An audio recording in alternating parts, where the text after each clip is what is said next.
Bharat Ratna doctor Bhimrao Ambedkar ಅವರಿಗೆ ಕೋಟಿ ಕೋಟಿ ನಮನ. ಇವರ ಜೀವನವನ್ನು ಆಧರಿಸಿ ಈ ಧಾರಾವಾಹಿಯನ್ನು ನಿರ್ಮಿಸಲಾಗಿದೆ. ರಾಷ್ಟ್ರಕ್ಕೆ, ರಾಷ್ಟ್ರದ ಜನರಿಗೆ ಅಂಬೇಡ್ಕರರ ಕೊಡುಗೆ ಅಪಾರ. ಹಲವಾರು ಅಧಿಕೃತ ಪುಸ್ತಕಗಳನ್ನು ಆಧರಿಸಿ ಈ ಕಥೆಯನ್ನು ತಮ್ಮ ಮುಂದೆ ಇಡಲಾಗಿದೆ. ಈ ಧಾರಾವಾಹಿಯನ್ನು ವಾಹಿನಿಯು ನಿಷ್ಠೆಯಿಂದ ನಿರ್ಮಿಸಿದ್ದು, ಬಾಬಾ ಸಾಹೇಬರ ಜೀವನ ಮತ್ತು ಸವಿಸಿದ ಹಾದಿ ಪ್ರತಿಯೊಬ್ಬರಿಗೂ ಸ್ಫೂರ್ತಿ ನೀಡುತ್ತದೆ ಎಂಬುದನ್ನು ವಾಹಿನಿಯು ಬಲವಾಗಿ ನಂಬಿದೆ.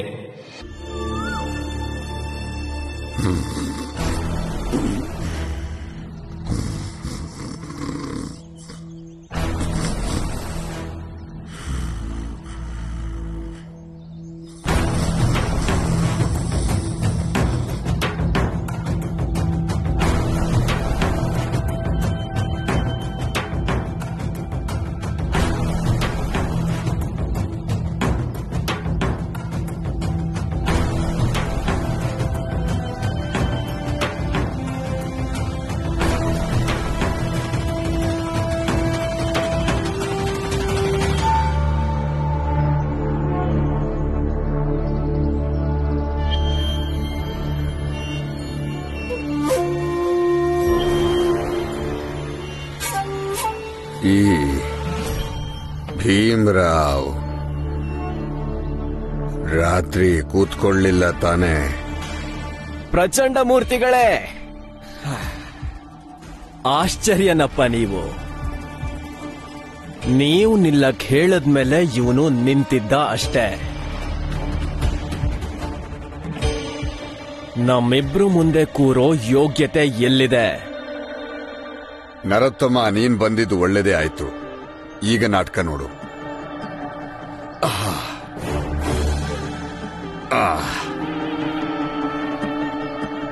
ಭೀಮರಾವ್ ಇಡೀ ರಾತ್ರಿ ನರಿ ತರ ಗೀಳಿಡ್ತಾನೇ ಇದ್ದೆ, ಆದ್ರೆ ನಾನ್ ಮಲಗಿದ್ದೆ.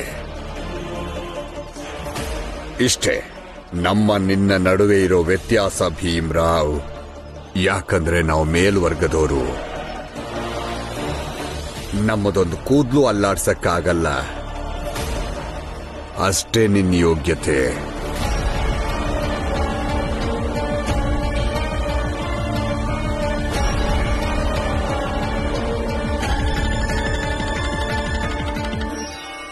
ನೀವೀ ರೀತಿ ನಡ್ಕೋತಾ ಇರೋದು ಸರ್ವತಾ ಅನುಚಿತವಾದದ್ದು. ಜಾತಿಗಾಗ್ಲಿ ಯೋಗ್ಯತೆಗಾಗ್ಲಿ ನಾನು ನಿಮ್ ತರನೇ ಮೇಲ್ವರ್ಗದವನು. ಆದರೆ ನಾನು ಇದುವರೆಗೆ ಎಷ್ಟು ವಿದ್ಯಾರ್ಥಿಗಳನ್ನ ನೋಡಿದ್ದೀನೋ ಅವರೆಲ್ಲರಲ್ಲಿ ಪ್ರತಿಭಾವಂತ ಅಂತ ಅಂದ್ರೆ ಭೀಮರಾವ್ ಅಂಬೇಡ್ಕರ್.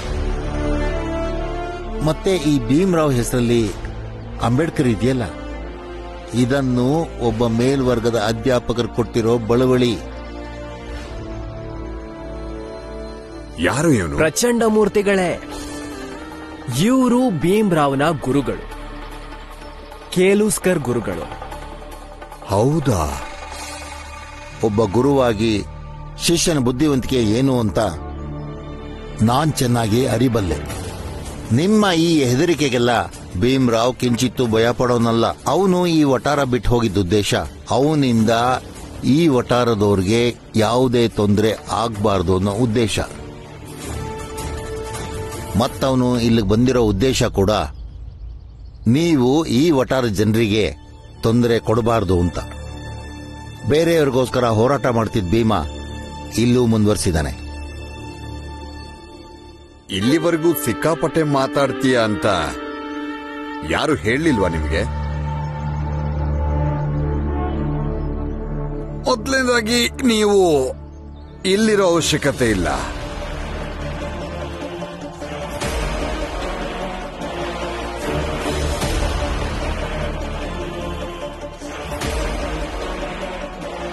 ನೀವು ಮರ್ಯಾದೆಯಿಂದ ಇಲ್ಲಿಂದ ಹೊರಟು ಬಿಡಿ,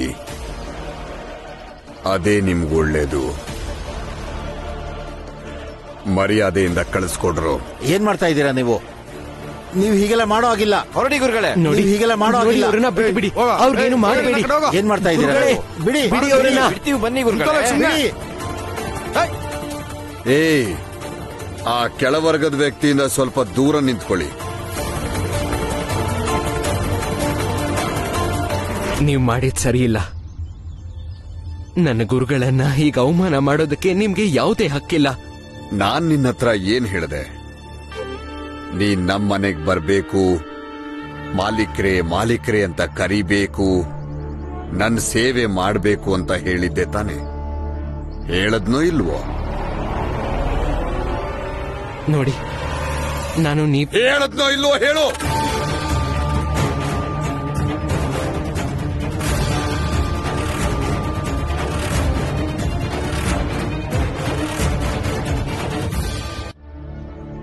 ನಾನು ಇಲ್ಲಿಂದ ನೇರ ಮನೆಗೆ ಹೋಗ್ತೀನಿ. ನೀನು ನನ್ನ ಹಿಂದೆನೆ ಮನೆಗೆ ಬರ್ತೀಯ. ಅಲ್ಲಿ ನೀನು ನಾನು ಹೇಳ್ದಂಗ್ ಮಾಡ್ತೀಯ. ಆಮೇಲೆ ನನ್ನ ಕಡೆಯೋರು ನಿನ್ನ ವಟಾರ ಬಿಟ್ಟು ಹೋಗ್ತಾರೆ. ಮತ್ತೆ ಈ ಸಲ ನಿನ್ನನ್ನ ಹಿಡಿದು ಎಳ್ಕೊಂಡು ಹೋಗೋ ತರ ಮಾಡ್ಕೋಬೇಡ. ನೀನೇ ಖುದ್ದಾಗಿ ಬರ್ಬೇಕು, ತಿಳಿತಾ?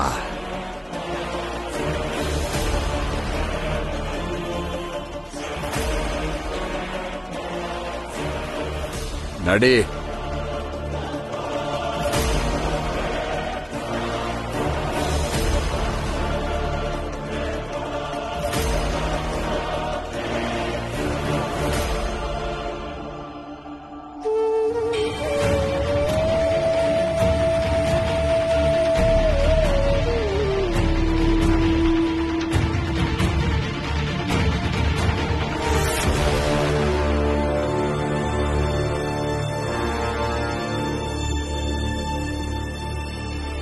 ಮುಗೀತಾ ನಿಮ್ದೆಲ್ಲ? ಇವ್ರನ್ ಕರ್ಕೊಂಡ್ ಬಂದ್ರಿ, ಇವ್ರು ಬಂದ್ರು. ಈಗ ಇವ್ರು ಅಲ್ಗೋಗಿ ಸೇವೆ ಮಾಡಲ್ಲ. ಹೀಗ್ ಮಾಡಿದ್ರೆ ಅಹಂಕಾರ ಇನ್ನೂ ಜಾಸ್ತಿ ಆಗುತ್ತೆ. ಪ್ರತಿದಿನ ಈ ತರ ಗಲಾಟೆ ಮಾಡ್ತಾನೆ ಇರ್ತಾರೆ.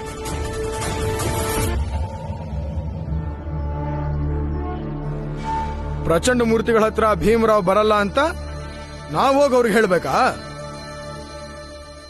ಹೌದು, ಹೋಗು, ಹೋಗಿ ಹೇಳು ನಿನ್ ಪ್ರಚಂಡ ಮೂರ್ತಿಗಳಿಗೆ. ಹೋಗು. ಸರಿ, ಹಾಗಿದ್ರೆ ನಡೀರೋ. ನಿಂತ್ಕೊಳ್ಳಿ, ಹಾಗೆಲ್ಲ ಹೇಳೋ ಅವಶ್ಯಕತೆ ಇಲ್ಲ. ಇವ್ರುಗಳ ಮನೆ ಉಳಿಸೋದಕ್ಕೆ ಉಳ್ದಿರೋದು ಇದೊಂದೇ ದಾರಿ ಅನ್ನೋದಾದ್ರೆ ನಾನಿದನ್ನ ಮಾಡ್ತೀನಿ. ಬೇಡ ಭೀಮಾ,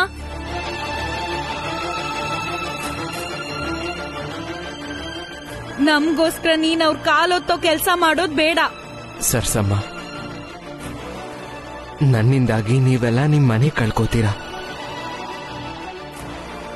ಇದನ್ನ ತಪ್ಪಿಸ್ಬೇಕು ಅಂದ್ರೆ ನಾನು ಅವ್ರ ಸೇವೆ ಮಾಡ್ಲೇಬೇಕು. ಹೋಗ್ತೀನಿ ಬಿಡಿ. ಬೇಡ ಭೀಮಾ, ನಮ್ಗಳ ಮನೆ ಹೋದ್ರೂ ಪರವಾಗಿಲ್ಲ, ಆದ್ರೆ ನೀನ್ ಆ ಮಟ್ಟಕ್ಕೆ ಇಳಿಯೋದ್ ಬೇಡ ಭೀಮಾ. ಶಾಂತಮ್ಮ, ನಾನ್ ಚಿಕ್ಕೋನಿದ್ದಾಗ ನಮ್ಮಮ್ಮ ಒಂದು ಕತೆ ಹೇಳ್ತಾ ಇದ್ರು.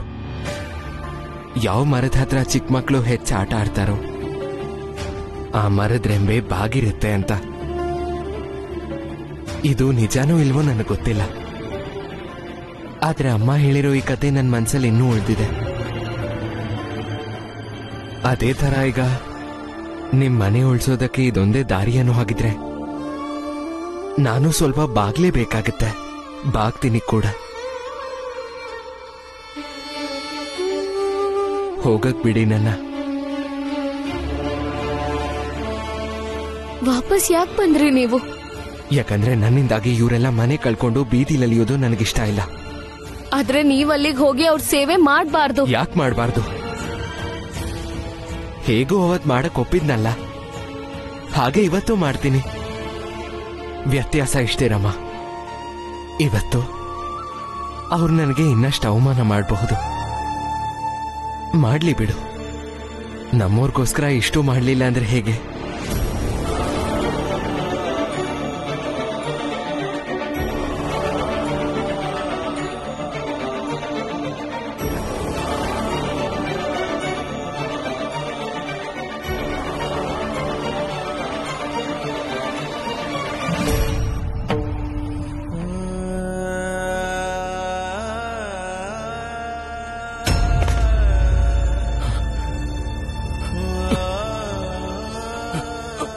ರಾಮ್ಜಿ, ರಾಮ್ಜಿ,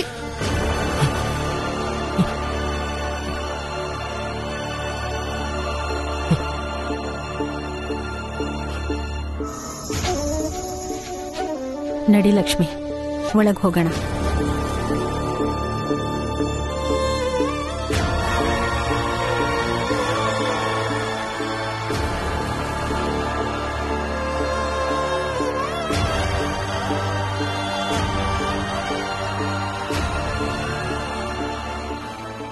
ಯಾಕೆ ರಾಮ್ಜಿ ತಲೆ ಮೇಲೆ ಕೈ ಹೊತ್ಕೊಂಡು ಕೂತ್ಬಿಟ್ಟ? ಸಾಕಾಗೋಯ್ತಾ ಇಲ್ಲ ಕಾಲ್ ಸೋತೋಯ್ತಾ? ಸೋತೆ ಅಂತ ಒಪ್ಕೊಂಡ್ರೇನೆ ಒಳ್ಳೇದು ಅನಿಸ್ತಿದೆ. ನೋಡು, ನಮ್ ಜಾತಿಯವರಿದ್ದೀವಲ್ಲ, ನಮ್ ಯೋಗ್ಯತೆನೆ ಇಷ್ಟು ರಾಮ್ಜಿ. ಯಾರ್ ಬೇಕಾದ್ರೂ ಬಂದು ಯಾವಾಗ ಬೇಕಾದ್ರೂ ನೀರ್ ಹೊಡೆದು ನಿದ್ದೆಯಿಂದ ಎಬ್ಬಿಸ್ಬೋದು. ನೋಡು, ದೊಣ್ಣೆ ಹಿಡಿದಿರೋರ್ನ ಕಳಿಸಿ ನಮ್ಮನ್ ಬೀದಿಲ್ ನಿಲ್ಸಿ ಮಾತಾಡ್ದವ್ರ ತರ ಮಾಡ್ಬೋದು. ನಾವು ಅವ್ರ ಆದೇಶನ ಪಾಲನೆ ಮಾಡ್ಬೇಕಷ್ಟೇ. ಅವ್ರು ಏನೇ ಮಾತಾಡಿದ್ರು ಎದುರುತ್ತರ ಕೊಡಬಾರ್ದು. ಇಷ್ಟೇ ನಮ್ ಜೀವನ, ಇಷ್ಟೇ ನಮ್ ಯೋಗ್ಯತೆ. ಭೀಮನ ಬಗ್ಗೆ ಏನೇನೋ ಕತೆ ಕೇಳಿದ್ವಿ. ಭೀಮ ಸತಾರದಲ್ಲಿ ಹೀಗಿದ್ದ, ಆಗಿದ್ದ, ಹೀಗ್ ಮಾಡ್ದ, ಹಾಗ್ ಮಾಡ್ದ. ಇಲ್ಲೂನು ನರೋತ್ತಮ ಜೋಶಿ ಅವ್ರ ಜೊತೆ ಏನೇನೋ ಕತೆ ಹುಟ್ಕೊಂಡಿತ್ತು. ಆದ್ರೆ ಇವತ್ತು ಭೀಮನ ನಿಜವಾದ ಸತ್ವ ಪರೀಕ್ಷೆ ಒಬ್ಬ ಮೇಲ್ನೋರ್ ಮುಂದೆ ಆಗ್ತಿದೆ ನೋಡಿ. ರಾಮ್ಜಿ, ಇವತ್ತು ನಿಮ್ಮ ಮಗ ಅಲ್ಲಿಗೆ ಹೋಗಿ ಬರೀ ಸೇವೆ ಮಾಡ್ತಿಲ್ಲ, ಜೊತೆಗೆ ಇದನ್ನು ಒಪ್ಕೊಳ್ತಾನೆ. ಬರೀ ವಿದ್ಯೆ ಕಲ್ತು ದೊಡ್ಡ ದೊಡ್ಡ ಕನ್ಸ್ ಕಾಣೋದ್ರಲ್ಲಿ ಯಾವುದೇ ಲಾಭ ಇಲ್ಲ ಅಂತ.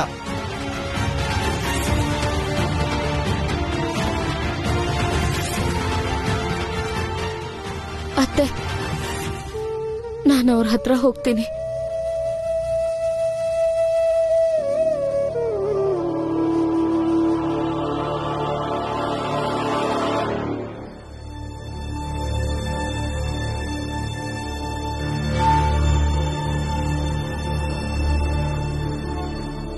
ಪ್ರಚಂಡ ಮೂರ್ತಿಗಳೇ, ಪ್ರಚಂಡ ಮೂರ್ತಿಗಳೇ,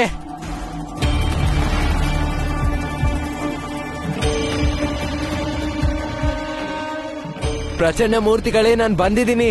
ನನಗ್ ಮಾತ್ರ ಒಂದ್ ಲೋಟ ಚಹಾ ತಗೊಂಡ್ ಬಾ. ಸರಿ.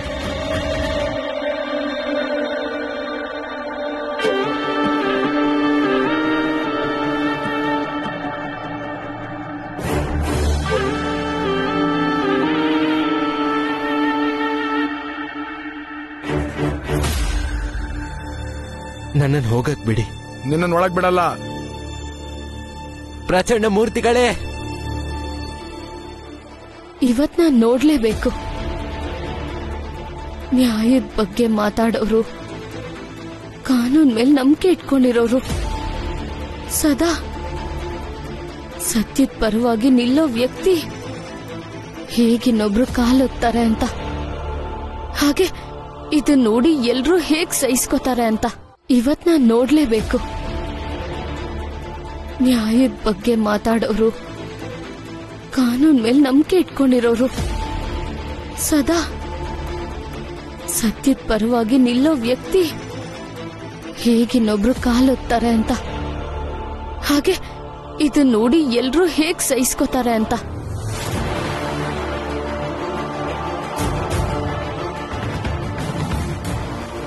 ರಮ್ಮ, ನಿನ್ನ ಗಂಡ ಭೀಮ್ರಾವ್ ಅಂಬೇಡ್ಕರ್ ಮೇಲೆ ಆಣೆ, ಇವತ್ತೇನಾದ್ರೂ ಇವ್ರ ಸೇವೆ ಮಾಡಿದ್ರೆ ಇವತ್ತಿಂದ ನೀನು ನ್ಯಾಯ, ಕಾನೂನು, ಸತ್ಯ ಮತ್ತೆ ಮನುಷ್ಯತ್ವಕ್ಕೆ ಬೆಲೆ ಕೊಡಲ್ಲ, ಹಾಗೆ ಇವ್ರಿಗೂ ಕೊಡಕ್ ಬಿಡಲ್ಲ.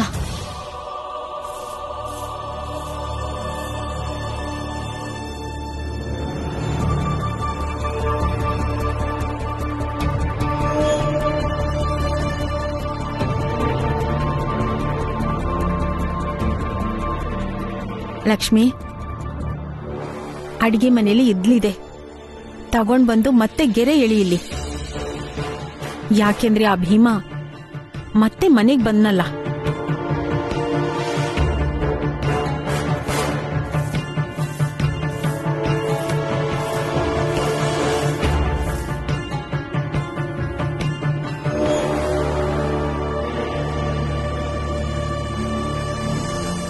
ಗೆರೆ ಚೆನ್ನಾಗಿ ಲಕ್ಷ್ಮಿ. ಎಷ್ಟು ಅಂದ್ರೆ ಇನ್ಯಾವತ್ತೂ ಅಳಿಸೋಗ್ಬಾರ್ದು. ಯಾರೇ ಅದನ್ನ ಬಲ ಹಾಕಿ ಉಜ್ಜಿದ್ರು ಅಳಿಸಿ ಹೋಗ್ಬಾರ್ದು. ಕೊನೆಗೂ ನಿಮ್ಗೆಲ್ಲ ಭೀಮ ಒಳ್ಳೆ ಪಾಠ ಕಲಿಸಿದ್ದಾನೆ. ಜನಕ್ಕವನು ಎಷ್ಟೇ ಒಳ್ಳೇದ್ ಮಾಡಿದ್ರು ಏನು ಪ್ರಯೋಜನ ಇಲ್ಲ. ಮನೇಲಿರೋರು ಅದನ್ನ ಸಾಬೀತ್ ಮಾಡ್ಬಿಟ್ರಲ್ಲ.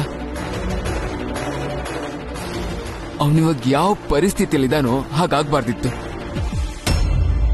ಸರಿ ಹೇಳಿ, ಇನ್ನೂ ದೊಡ್ಡದಾಗಿ ಹೇಳಿ. ಇದು ಎಷ್ಟು ದೊಡ್ಡದಾಗಿರ್ಬೇಕು ಅಂದ್ರೆ ನನ್ನ ತಮ್ಮ ಇದನ್ನ ನೋಡಿದ ಕೂಡ್ಲೆ ಅವನಿಗೆ ಹೇಗೆ ಅನ್ನಿಸ್ಬೇಕು ಅಂದ್ರೆ ಜೀವನದಲ್ಲಿ ಯಾರಿಗೂ ಸಹಾಯ ಮಾಡಕ್ ಹೋಗ್ಬಾರ್ದು. ಹೇಳಿ ಹೇಳಿ. ಆಯ್ತಾ ನಿಮ್ದು? ನಿಮ್ ಭಾಷಣ ಮಾಡಿದ್ದೆಲ್ಲ ಮುಗೀತು ಅಂದ್ರೆ ಕೆಲ್ಸ ಕಾರ್ಯ ನೋಡ್ಕೊ ಹೋಗಿ. ಪ್ರಚಂಡ ಮೂರ್ತಿಗಳೇ ನಿಮ್ಗೆ ಹೊರಗಡೆ ಹೋಗ್ಬೇಡ ಅಂತ ತಡ್ದಿಲ್ವಲ್ಲ, ಹೋಗಿ ಮತ್ತೆ ಕೆಲ್ಸಕ್ಕೆ. ಹಾ ಹೋಗ್ತೀನಿ ಬಿಡು. ಆದ್ರೆ ಲಕ್ಷ್ಮಿ ಒಂದ್ ಕೆಲ್ಸ ಮಾಡು. ದುಡ್ಡು ಅಂದ್ರೆ ನೀನು ಪ್ರಾಣ ಬಿಡ್ತೀಯ ಅಲ್ವಾ? ನನ್ ಸತ್ತ ಮೇಲೆ ನನ್ ಹೆಣದ ಮೇಲೆ ಬೀಳೋ ದುಡ್ಡು ಹಾಕೊಂಡು ಸುಖವಾಗಿರು.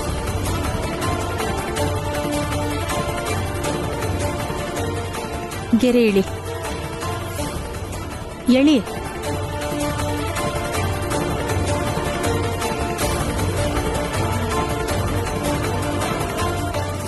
ಹಾ ಕೊಡು. ಪ್ರಚಂಡ ಮೂರ್ತಿಗಳೇ.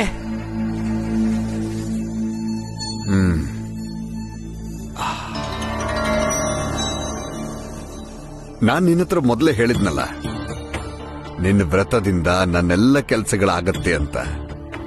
ನೋಡ್ದ್ಯಾ, ನೀನು ವ್ರತ ಹಿಡಿದು 2 ದಿನ ಆಗಿದೆ. ಆಗ್ಲೇ ಭೀಮ್ರಾವ್ ನಮ್ಮನೆ ಬಾಗ್ಲಲ್ಲಿ ನಿಂತು ಹೇಗ್ ಕಿರ್ಚಾಡ್ತಿದ್ದಾನೆ. ಪ್ರಚಂಡ ಮೂರ್ತಿಗಳೇ, ಪ್ರಚಂಡ ಮೂರ್ತಿಗಳೇ.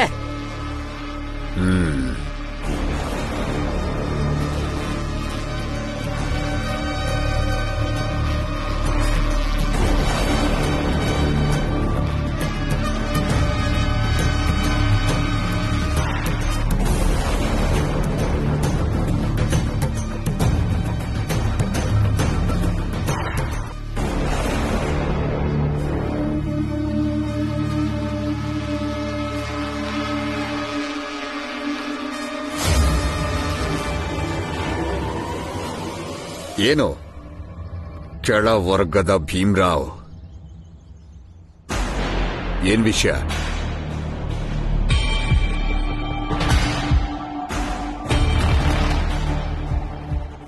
ಮಾತಾಡು.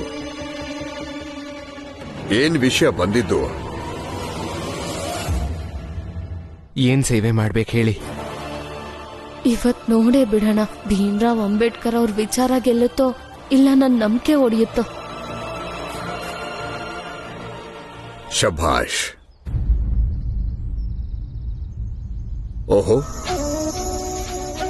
ಇವಳು ಬಂದಿದ್ದಾಳೆ. ಒಳ್ಳೆದೇ ಆಯ್ತು. ಗಂಡ ಸೇವೆ ಮಾಡೋದನ್ನ ನೋಡೋ ಆಸೆನ? ಬಾ ನೋಡು, ಮುಂದೆ ಬಾ.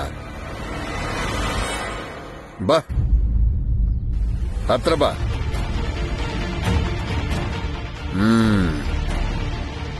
ಹಂಗೆ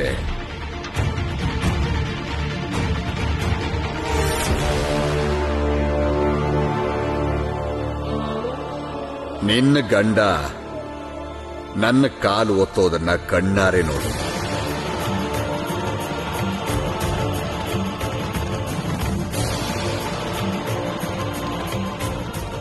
ನಡಿ, ಕೈಗೆ ಬಟ್ಟೆ ಸುತ್ತಕೊಂಡು ನನ್ನ ಕಾಲು ಒತ್ತು ಬಾ.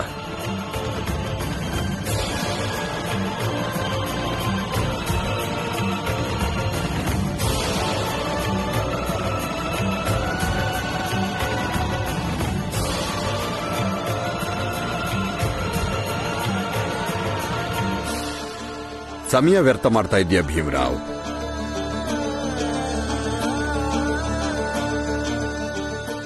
ಇವತ್ತೇ ಕೊನೆ ದಿನ. ರಮ ಮುಂದೆ ಹೇಗಿರ್ಬೇಕು ಅಂತ ನಿರ್ಧಾರ ಮಾಡೋ ದಿನ ಇದು.